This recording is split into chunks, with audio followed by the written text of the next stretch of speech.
बिल्कुल question number 1 जैसा बताएंगे बिल्कुल वैसा ही रहेगा, 2 जैसा बताएंगे, 3 जैसा बताएंगे, 4 5। हम सबसे पहले आपको दिखा देना चाहेंगे कि कैसा क्वेश्चन। देखिए टाइप 1 में हम यहाँ पे 5 टाइप आपका लेके आ रहा है, जो कि देखिए सब एक जैसा ही है, सब एक जैसा ही। हम आपको एक प्रश्न मात्र बताएंगे और उसका आपको सॉल्यूशन अच्छे से समझ लेना है, वैसा ही आपका क्वेश्चन पूछा जाता है। आप देख रहे हैं यहाँ पे ये 17 में, 21 में, ये 20 में, 20 में, 19 में सब एक जैसा प्रश्न है, ठीक है ना। तो हम टाइप बाय टाइप आपको बताएंगे। ये भी देखिए सब एक जैसा ही प्रश्न है। ये पहला टाइप हो गया। दूसरा टाइप, ये पहला टाइप में हम एक क्वेश्चन बताएंगे और देखिए दूसरा टाइप हो गया। ये दूसरा टाइप में भी आपका देखिए सब एक जैसा प्रश्न है। तीसरा टाइप में भी देखिए दूसरा टाइप का ये क्वेश्चन बताएंगे हम। तीसरा टाइप में देखिए सब एक जैसा प्रश्न है। उसी तरह से यहाँ पे हम 5 टाइप्स लिए हैं, सब का सब एक जैसा प्रश्न है। एक प्रश्न को हम सॉल्यूशन करेंगे और उसका आपको अच्छे से समझ लेना है, ठीक है ना। तो यहाँ पे आपका ये सारा प्रश्न आप देख लिए होंगे। अब एक एक करके सारा प्रश्न को सॉल्यूशन करेंगे और इससे बाहर नहीं आने वाला। इतना जान लीजिए कि इससे बाहर नहीं आने वाला है। अगर बाहर आ जाए तो जो बोलिएगा वो, ठीक है। इसमें से आपका हर हाल में प्रश्न आएगा तो आएगा, ठीक है। जब हर वर्ष आपको दिखा दी प्रूफ के रूप में हर वर्ष पूछा जा रहा है तो आपसे भी जरूर पूछेगा। तो चलिए वीडियो को स्टार्ट करते बिना नेट के। अगर वीडियो अच्छा लगे तो वीडियो को लाइक और चैनल को सब्सक्राइब भी कर लीजिएगा। अगर सभी चैप्टर का इसी तरह से आप सोल्यूशन पाना चाहते हैं या क्वेश्चन जानना चाहते हैं कि कैसा क्वेश्चन आता है तो आप हमारे चैनल को सब्सक्राइब करके चैनल से जुड़े रहिए। चलिए हम लोग देखते हैं। सबसे पहले यहाँ पे प्रश्न संख्या, सबसे पहले हम आपको समझा देना चाहेंगे, समझाएंगे। ये आपको देख रहे होंगे बिल्कुल जो थंबनेल में था वही चीज यहाँ पे है। हर बार 2 नंबर में पूछे जाते हैं। यहाँ पे देखिए प्रश्न संख्या 1 क्या कहता है, यूक्लिड विभाजन एल्गोरिथम का प्रयोग करके इतना और इतना का मासा ज्ञात करना। उसी तरह से दूसरा भी कह रहा है। ये भी देखिए 17 21 में पूछा, ये भी 20 में पूछा। सब एक जैसा ही, बस संख्या चेंज है। देखिए ये संख्या, ये संख्या, ये संख्या, ये संख्या, सिर्फ संख्या चेंज है, बाकी क्वेश्चन आपका एक है। तो हर वर्ष ऐसा सवाल आता है। उसी तरह से ये भी आपका, यहाँ भी आपका संख्या चेंज है, बस यहाँ यूक्लिड विभाजन आगे बोला है तो यहाँ बोल दिया पीछे। तो एक ही जैसा है, सॉल्यूशन भी एक जैसा होगा। तो हम एक प्रश्न को यहाँ सॉल्यूशन कहते हैं। देखिए यहाँ पे लिए हैं संख्या इतना और इतना का HCF ज्ञात करना है, किसके द्वारा, तो यूक्लिड विभाजन एल्गोरिथम तकनीक का प्रयोग करके। 2012 में ये सवाल आया हुआ है। और यहाँ पे आपका इसी तरह से बोलेगा, यह संख्या कुछ और दे देगा, यहाँ भी संख्या कुछ और दे देगा, कहेगा यूक्लिड विभाजन एल्गोरिथम का प्रयोग कर HCF ज्ञात करें। तो ऐसा प्रश्न को कैसे सॉल्यूशन करते हैं हम देखिए बता रहे हैं। सबसे पहले हम लिखेंगे यहाँ पे सॉल्यूशन। जो संख्या दिया हुआ रहेगा वो संख्या आपको देखना है। एक संख्या को A मानना है और दूसरी संख्या को B। अब हमेशा देखना है कि जो बड़ा संख्या रहेगा उसे A माने और जो छोटा संख्या रहेगा उसे B मानना है। देखिए छोटा, ये बड़ा है तो हम मान लेंगे, माना पहला संख्या यानी कि A बराबर हम मान लेते हैं 225 और दूसरा संख्या यहाँ पे मान लेते हैं यानी B बराबर हो गया 135, ठीक है। अब यहाँ पे A जो यानी पहला संख्या जो है वो दूसरी संख्या से बड़ा है, यानी A बड़ा है किससे, B से, ठीक है। यूक्लिड विभाजन एल्गोरिथम में क्या करता है, यूक्लिड विभाजन एल्गोरिथम में कहता है, यहाँ पे लिख सकते हैं यूक्लिड विभाजन परिमेका से, यूक्लिड विभाजन परिमेयिका से क्या कहता है, ये कहता है कि A बराबर BQ प्लस R, ठीक है। जहां R का जो मान होता है वो 0 से बड़ा या बराबर होता है और B से क्या होता है, छोटा होता है, ठीक है। तो ये हमारा हो गया। अब देखिए छोटी संख्या से बड़ी संख्या में हम क्या करेंगे, भागा देंगे। छोटी संख्या से बड़ी संख्या में यानी 135 है तो 135 से हम भागा दे देंगे किसमें, 225 में। कितना मतलब कटेगा, एक मतलब यहाँ पे हो जाएगा। तो यहाँ पे 135 आ जाएगा, घटा दो यहाँ पे, तो यहाँ पे आ जाएगा 0 और यहाँ पे आ जाएगा 12 में से यानी 9 आ जाएगा, ये कटम कुटम। देखिए यहाँ जो आपका शेषफल जो आया है, यानी कि आप इसको ऐसे लिख सकते हैं, A बराबर BQ प्लस R जो है आपका, A का मान आपका कितना था, तो 225 था। 225 बराबर B का मान कितना आपका है, तो B का मान आपका है 135 और Q यानी भागफल कितना है, तो 1 है और शेषफल आपका कितना है, तो 90 आया, जो कि R is not equal to 0 है, यानी कि 0 के बराबर यह शेषफल नहीं आया, ठीक है। 0 के बराबर यह शेषफल नहीं आया। अब यहाँ पे A का मान क्या हो जाएगा, तो यहाँ पे A का मान जो हो जाएगा 135 हो जाएगा और B का जो मान हो जाएगा वो 90 हो जाएगा, ठीक है। तो यहाँ पे हमारा क्या हो जाएगा, A बड़ा हो गया B से, तो हम फिर यहाँ 90 से क्या करेंगे, भागा दे देंगे 135 में। तो 90 दूना कितना हो जाएगा, 90 एक ही मतलब लगाओ 90 हो जाएगा। यहाँ पे 5 आ जाएगा 4 यानी 45 आ गया। ठीक है, तो यहाँ भी आपका r जो आया, शेषफल जो आया है वो 0 के बराबर नहीं आया। हम क्या करेंगे, पुनः हम भागा दे देंगे, कितना से, पुनः हम 45 से भागा दे देंगे, किसमें, 90 में। 90 में जब भागा देंगे तब 45 दूनी 90 आ जाएगा, और यह हमारा आ गया कटम कुटम, यानी कि r हमारा यहाँ पे आ गया 0, यानी कि शेषफल जो आ गया हमारा 0 के बराबर आ गया। आप यहाँ पे अब लिख सकते हैं अतः 135 और 225 का मासा कितना होगा, 45 होगा। जितना से आपका पूरा पूरा कट गया है, शेषफल 0 आ गया है, वही आपका आंसर हो जाएगा। ये हमारा क्या हो गया, आंसर आ गया। ठीक है, तो उम्मीद है कि आपको ये क्वेश्चन अच्छे से समझ में आया। ठीक है, पहला संख्या जो इसमें दिया हुआ था, दो संख्या, सबसे बड़ा होता है उसे a माने, और जो छोटा होता है उसे b माने। छोटी संख्या से बड़ी संख्या में भाग दे दे, शेषफल अगर 0 आ गया तो वही उसका क्या हो जाएगा, वही आपका हो जाएगा मासा। अगर नहीं आया तो फिर हम जो हमारा बचा शेषफल, उससे हम फिर जितना से भाग दिए तो उतना में करेंगे, तो इस तरह से आपका ये आ जाएगा। उसी तरह से देखिए यहाँ पे दो संख्याओं का मासा दिया हुआ, यहाँ भी दिया हुआ, यहाँ भी दिया हुआ, यहाँ भी, संख्या सिर्फ चेंज है। तो चलिए हम एक प्रश्न यहाँ पे लिए हैं, ये वाला कर, दो संख्याओं का मासा इतना है, यानी कि मासा का HCF होता है, दो संख्याओं का मासा कितना था, यानी HCF दिया हुआ है 23, और कारण उसका लासा जो है यानी LCM जो दिया हुआ है वो आपका दिया हुआ है 1449 दिया हुआ है। कह रहा है कि पहला संख्या यानी एक संख्या जो है, मान लो पहला संख्या a बराबर आपका कितना है 161 है, यानी दूसरा संख्या b बराबर हमें निकालना है। ठीक है, तो हम लोग जानते हैं, क्या जानते हैं, हम लोग जानते हैं कि दो संख्याओं का गुणनफल, अर्थात कह सकते हैं a गुने b बराबर HCM, उसके LCM और HCF के गुणनफल के बराबर होता है।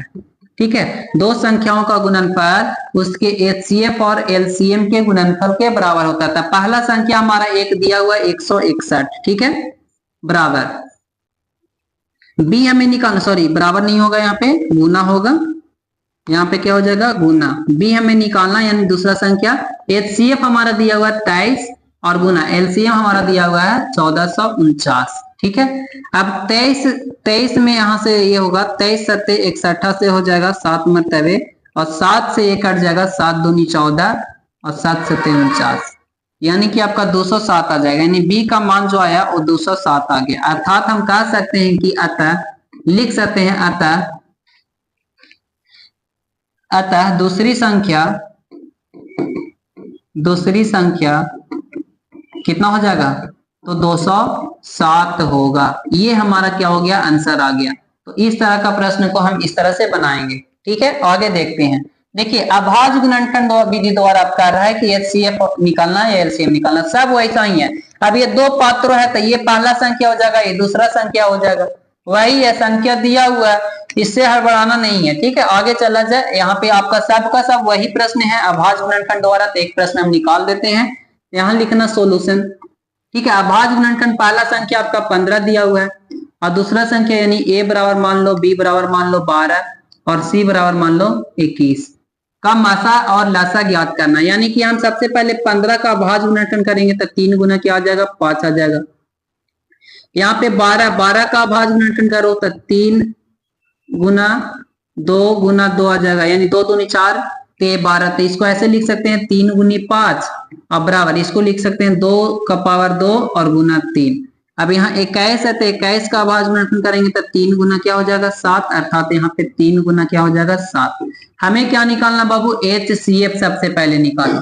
तो HCF जो होता है बाबू तीनों में मिलना चाहिए, और तीनों में जो मिले उसका पावर कम वाला, तो तीनों में कौन मिल रहा है, यहाँ पे अगर 2 को कहता, अगर इसके बीच कहता तो वही होता, अगर 3 को तो वही है, तीनों में मिलना चाहिए। अगर 3 को दिया तो तीनों में HCF मिलना चाहिए, अगर 2 को दिया तो दोनों में HCF मिलना चाहिए, सॉरी दोनों में आपका वह संख्या मिलना चाहिए। तो देखिए तीनों में ये 3 मिल रहा था, इसका HCF जो होगा यही हो जाएगा।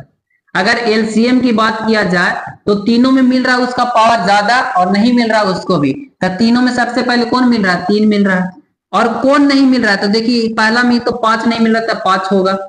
अब देखिए इसमें कौन नहीं मिल रहा था, 2 का पावर 2 हो जाएगा, आपका 2 का पावर 2 हो जाएगा गुना। अब इसमें 3 तो मिल गया था, अब 7 हो जाएगा, तो 7 हो जाएगा। ठीक है, अब इसको गुना कर लो तो कितना हो जाएगा, 5 3 15 और 6 को 60 हो जाएगा।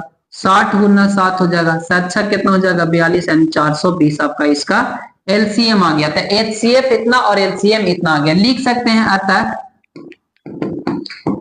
अतः सॉरी इसको नहीं लिखना, अतः 15, 12 और 21 का लसा या एलसीएम, एलसीएम कितना है तो 420 है, तथा मसा या एचसीएफ 3 होगा। ऐसा आप लिख दीजिएगा, आपको पूरे 2 नंबर मिल जाएंगे। ठीक है, नेक्स्ट देखा जाए आपका वही प्रश्न है, सब वही। आप देखिए सिद्ध वाला अलग है, ये दूसरा प्रश्न है, तो इसको पहले हम देखते हैं, उसके बाद सिद्ध वाला बताएंगे। तो सबसे पहले ये प्रश्न देखो, सॉल्यूशन लिखेंगे। देखो क्या कह रहा है, इतना को पी बटा क्यू के रूप में बदलना। बहुत आसान है। सबसे पहले जो संख्या दिया है इसे लिख लो। माना यहाँ पे लिखना, माना कि एक संख्या जो है x बराबर कितना दिया हुआ है 0.16 दिया हुआ है और इस पे रेकिंग लगा हुआ है। ठीक है, इसको हम ऐसे लिख सकते हैं, x बराबर क्या लिख सकते हैं 0.161616, रेकिंग लगा हुआ है तो यानी बार बार आ रहा है, dot dot dot dot dot, इसको आप मान लो समीकरण 1।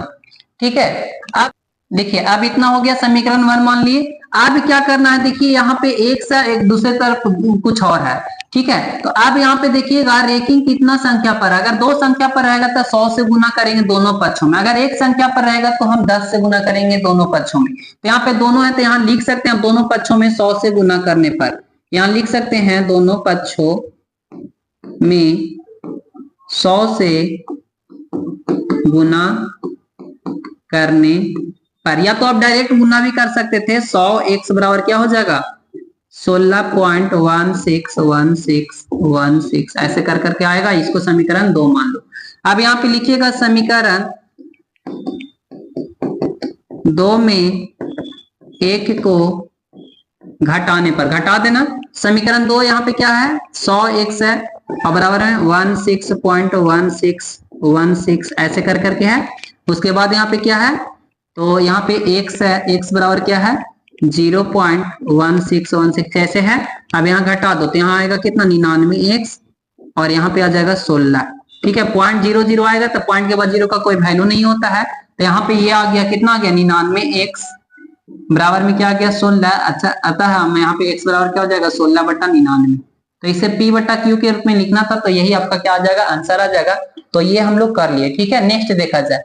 अब यहाँ देखिए क्या रहता है, बिना भाग दिए बताएं कि इतना का दशमलव प्रसार शांत है अथवा अशांत है। तो चलिए इसको भी पहले देख लेते हैं। देखो एक संख्या दिया हुआ है क्या 2/25 दिया हुआ है, तो इसका अभाज्य गुणनखंड करना, हर का अभाज्य गुणनखंड करना, 5 गुने 5 आएगा बराबर 2 का पावर कितना आ जाएगा 5 का पावर 2 आ जाएगा। ठीक है, अब देखिए अभाज्य गुणनखंड सॉरी इसको शांत और अशांत होने के लिए हम लोग सबसे पहले ये करते हैं हर का अभाज्य गुणनखंड। इसमें आपका देखना होता है कि हर का अभाज्य गुणनखंड में 2 के पावर m और 5 के पावर n के रूप का है या नहीं, यानी कि उसमें 2 और 5 शामिल है या नहीं। अगर शामिल है तो हम कहेंगे शांत होगा और नहीं है तो नहीं कहेंगे। तो देखिए यहाँ पे आपका केवल 5 है तो 5 भी हमारा क्या हो जाएगा शांत हो जाएगा। केवल अगर 2 के पावर m हो जाए या केवल 5 के पावर n हो जाए या 2 और 5 दोनों हो जाए तो हम लोग शांत ही कहते हैं। तो हम लोग क्या कहते हैं शांत ही कहते हैं। तो हम इसे कह देंगे यह इसका दशमलव प्रसार जो होगा वो शांत हो जाएगा। लिख देंगे यहाँ पे अतः 2/25 का दशमलव प्रसार शांत है, शांत है। अब शांत है तो इसका दशमलव प्रसार भी लिखना होगा। तो यहाँ पे 2 का पावर 5 का पावर 2 है तो ऊपर नीचे दोनों में क्या कर देना गुना कर देना, इसमें 2 शामिल कर देना, जितना पावर इसमें है उतना पावर इसमें भी, दोनों में आपका 2 का पावर 2 से। तो यहाँ पे आप क्या हो जाएगा 2 के पावर 2 4 दूनी कितना हो जाएगा 8 और बट्टा देखो ये 5 दूनी कितना हो जाएगा 10 हो जाएगा और इसका पावर 2 हो जाएगा। ठीक है, यानी कि 8 बट्टा हम इसको ऐसे लिख सकते हैं 100 लिख सकते हैं। ठीक है, पावर 2 है तो ये हो जाएगा।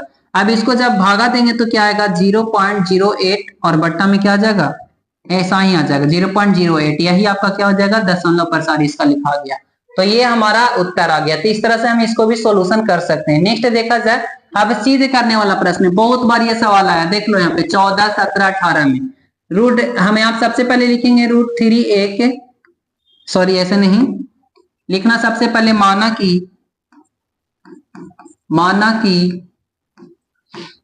रूट 3 एक परिमेय संख्या है, परिमेय संख्या है।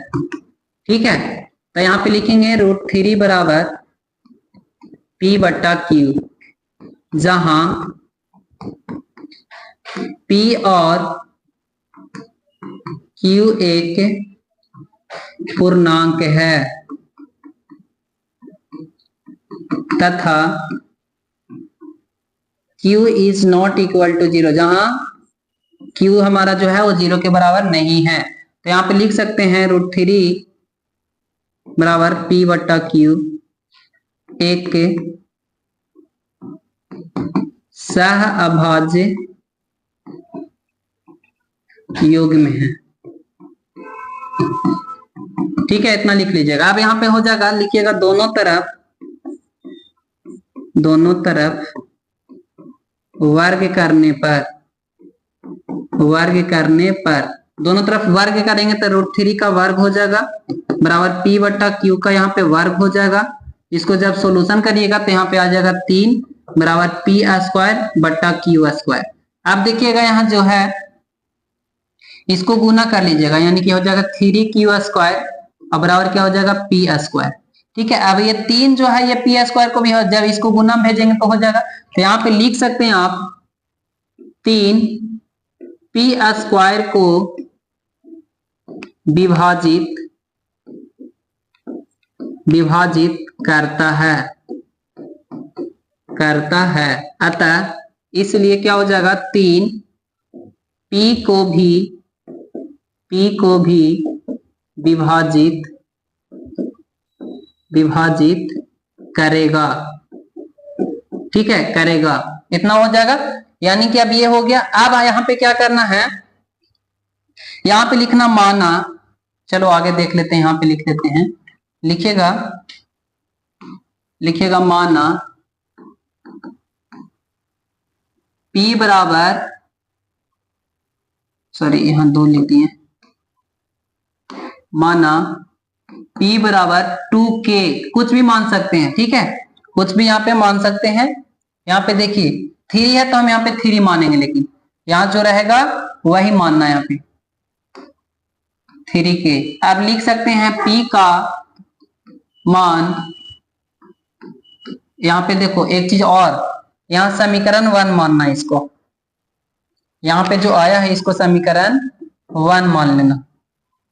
यहाँ पे समीकरण कितना मान लेना, यहाँ समीकरण 1 मान लेना।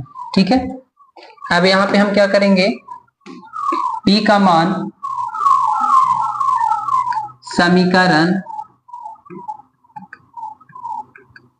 1 में रखने पर, समीकरण 1 में रखिएगा तो यहाँ पे क्या हो जाएगा, 3Q स्क्वायर था ना, बराबर क्या था P स्क्वायर था, तो समीकरण 1 में रखेंगे तो 3Q स्क्वायर बराबर क्या हो जाएगा 3K स्क्वायर, इसका वर्ग हो जाएगा।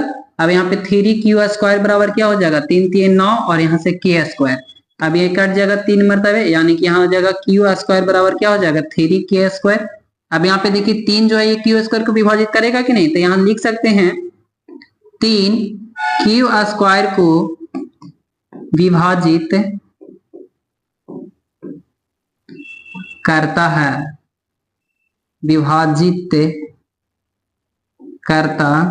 है, ठीक है। इसलिए क्या हो जाएगा 3 Q को भी विभाजित करेगा, ठीक है, 3 को भी विभाजित करेगा। अब यहाँ पे देख लेना, यहाँ पे लिखेंगे दोनों का अभाज्य गुणनखंड कितना है 3 आया है, जो सह अभाज्य योग में नहीं है, ठीक है। लिखेंगे अतः √3 को परिमेय संख्या मानना गलत है। क्यों है? क्योंकि विरोधाभास है। ठीक है, अतः √3 एक अपरिमेय संख्या है। ठीक है, अपरिमेय संख्या है, इतना आप बना लीजिएगा, आपको उत्तर आ जाएगा। ठीक है, तो इस तरह से हम लोग इस प्रश्न को भी सोल्यूशन किया। आप देखिए एक चीज और बता देते हैं यहाँ पे देखिए ऐसे है, ये क्या है, 5 माइनस √3 है। ठीक है, इसको ऐसा ही कर लेना, माना कि इतना 5 माइनस √3 एक परिमेय संख्या है। ठीक है, तो इसको एक तरफ उधर भेज देता, 5 बराबर क्या हो जाएगा, इधर आ जाएगा √3 आ जाएगा। अब देखिए यहाँ पे ये है, जब ये है तब p बटा क्यू के रूप में लिखेंगे, p बटा क्यू के रूप में, तब p बटा क्यू आपका ये हो जाएगा। ठीक है, यानी कि ये हो जाएगा 5 बराबर p बटा क्यू प्लस √3 हो जाएगा। तो इस तरह से हम लोग इसको सोल्यूशन कर लेंगे। ऐसे हम क्या करेंगे कि अगला वीडियो में ऐसा प्रश्न को हम सोल्यूशन करके लाएंगे। ठीक है, आज का वीडियो यहीं तक रखते हैं। सबसे ज्यादा देखिए ये सवाल पूछा है √3 बराबर। ठीक है, तो √3 √5 जो भी हो आप ऐसा उत्तर कर सकते हैं। चलिए मिलते हैं नेक्स्ट वीडियो, आज को समाप्त करते हैं। Thank you so much, best of luck.